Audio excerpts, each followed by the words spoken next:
And welcome back to the tutorial. We are right there right back where we left, was assigning workers to the hospital. As you can see, the part of the new gain followers became workers, another part became army recruits. At this point you got more recruits than you will need for PvE and a good amount for PvP. But the more you have, the better it is, of course. So getting to my housings will allow me to get a few more there. And as you can see, 600 per hour now by adding 20. We're still 10 below, and we are now only 1/4 below that, but already just 1/3 be. Wait. Oops. Yeah, that thingy still has a higher efficiency than that one. Does it? Yep. This one has still a higher efficiency, but that will change in just a second because I'm going to buy 5 more followers, well, build another house, and hire 5 more workers here. And now we got 840 points per hour. So adding 5 workers has given us a boost of 240 points. Remember, ideal workers is important. So instead of needing 6 days and something when we only had 10 workers in there, it now only needs 1 day for the breaches to be researched. But a full day at that. More or less. Now we got the hospital built, and let's take a closer look at it. They are the local medical care points, which is the points of the revive points in PvE. As long as that value is exactly the size of the expedition size, you can lose your whole army in PvE and not lose a single unit. Because you can revive them all. If it's below, you should maybe abort the mission before you lose too many. Well, here's the worker ability. That's something more advanced. You will figure that out on your own. It's not important.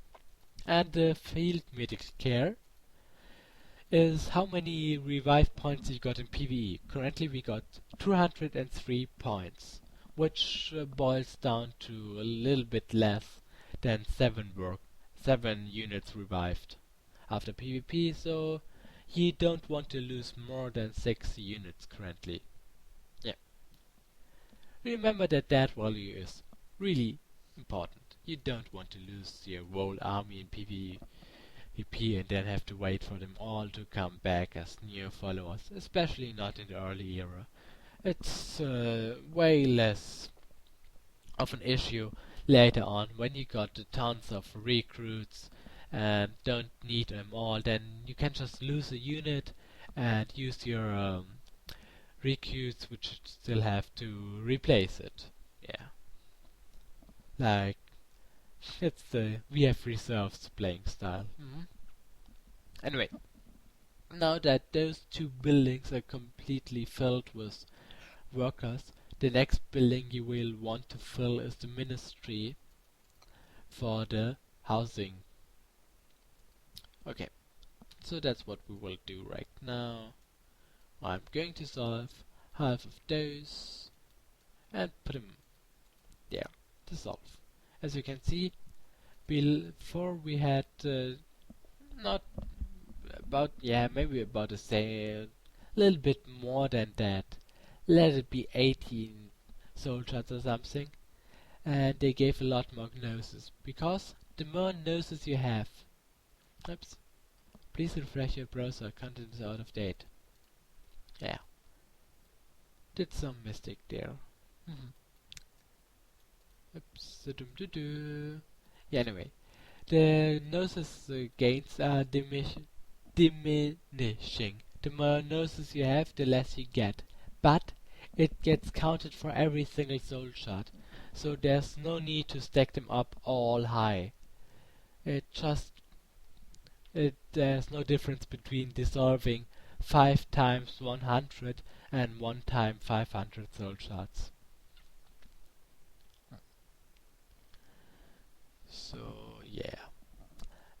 Try to keep your noses as low as possible in the early stage, but as high as you need to get more followers coming. Then, as soon as you cap out, you're at the maximum follower amount.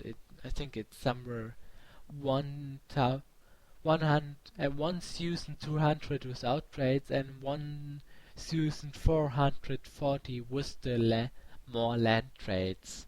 So if you reach that value, you should save all your soul shards and then dissolve them at the end of the era in one big go, because there's another effect in the game, which is the Gnosis wall, or kind of a thing like, yeah, the longer you wait, the more every single soul shard is worth.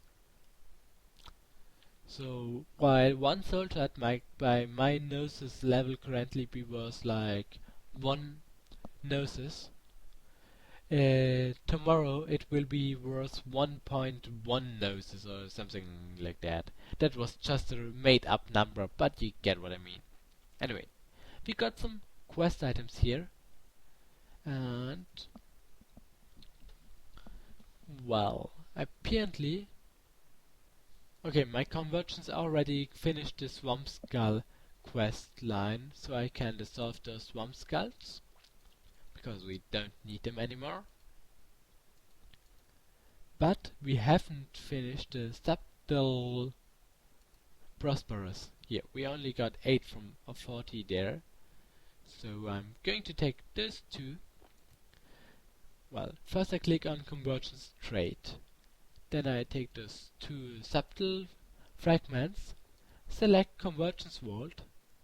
Then I also notice that I've got the Sorcerer's Orb, which is needed for a later quest, and it's actually a crafted orb, so it's done by a Dream Sorcerer and can't be found except in that quest, and therefore quite worth it to put it into the Convergence Vault, since it provides you with a speed boost in questing more or less, because you don't have to wait for a Dream Sorcerer to craft those. Yep. That's it basically. Anyway, now you've selected that, double check that you've got the Convergence Vault selected and click 8. Now we can go into the vault and check. There are the Sorcerer's Orbs. 3 of those, because I'm not the only one who knows that they should be put into our vault. Yeah. And there are the dreams. Before we had 8 in there, now we got 10. Hey look, head of a false ruler. Apparently somebody has managed to kill the Swamp King already. Well, okay. That was the first set of... yeah, I'm going to just a little bit more. Get a few followers. Oops, misclicked. Get a few followers. Build them some houses.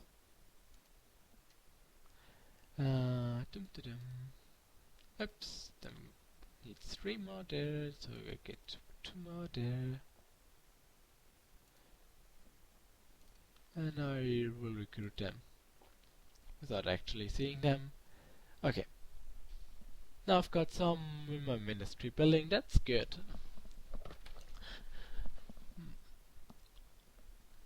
Well, ministry building got a few values. It's workers of Gnosis, which means the higher this value is, the more workers you become per given Gnosis value. It's a small bonus. The other stuff down there will be explained somewhere else, and population growth is how long it takes for a follower to become, for an unbeliever to become a follower.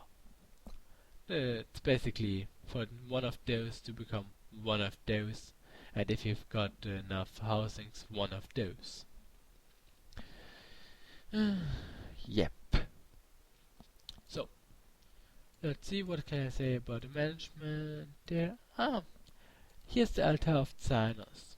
It's pretty easy to navigate. There are two kinds of the altar. You got the Dreamlord altar and the normal unit altar. It's different in only the left slot, the weapons and armor, because when you got your Dreamlord selected, you can buy this items for him, like, look at those, giving nice little effects there. This is just a preview currently. That can be opened with clicking on that. Fire. Well, a full set of Dreamlord armor looks... I'm going to pick this. I like this. Yeah, that's for example one set of Dreamlord armor. A level 3 set, apparently. Yep. Looks nice with the fire. And while you can buy it, it gives you, if you equip it, it gives your Dreamlord some small benefits, like here 2% range damage. And it looks really neat. Really, really neat. As you can see. Yep, it's awesome. And then you got the same thing for your troops, except that on troops you can't see the equip. But you got you got less different parts, and of course it's what you can wear is determined by your value and not by your Dreamlord rank, which I've not mentioned before. I think here the value there is basically your Dreamlord rank, and you get a message whenever your Dreamlord rank increases. Mine is currently 7, and this item is level 1. Yep. So this covers that, and well, I guess that's what is it for now. I will now just proceed to do some PvE here, talk with people in the chat, and well, that's it for now. Tomorrow I'm going to kill the Swamp King and maybe get the treasure down there, so tune in and stuff. Oh, and if you got some questions, put them down on in the comment section. So yeah, thank you for listening and see ya.